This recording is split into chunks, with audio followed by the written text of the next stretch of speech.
In this guide, I'm going to show you guys how to upload AI generated songs to DistroKid. First thing you should do is confirm your AI platform's licensing terms. Make sure your subscription or plan allows commercial use, music distribution, and monetization. Popular AI music generators such as Suno AI, SoundDraw have different licensing options, so it's always a good idea to review their terms and keep proof of your license or subscription in case you ever need to verify your rights. Once that's done, export your finished track. For the best audio quality, use a WAV file with 16-bit depth and 44.1 kHz, although an MP3 is also accepted. Before uploading, listen through your track to ensure there is no clipping and that it sounds like the final mastered version you want listeners to hear. Next, create your cover artwork. Use a square JPG or PNG image with a minimum resolution of 1000 by 1000 pixels.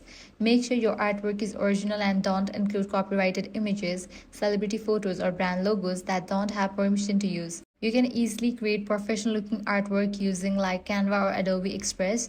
Now log into your DistroKid account and click the upload button. Enter all your release information including your artist name, song title, genre, and release date. Be sure your artist name matches your existing profile exactly to avoid creating duplicate artist pages, and consider choosing a future release date to allow enough time for streaming platforms to process your music and for you to plan your promotion. Upload your AI generated audio file along with your cover art. If DistroKid asks whether AI was used in creating the music, answer honestly.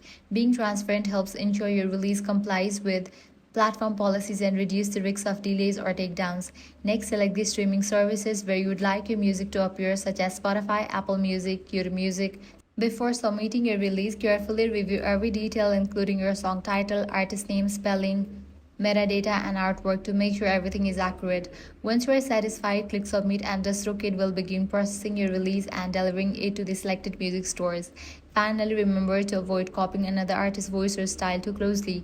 Never include copyrighted samples or vocals without permission. Keep records of your AI creation process and license, and always use original branding and artwork. And that's it. If this guide helped you out, do not forget to like, share, and subscribe.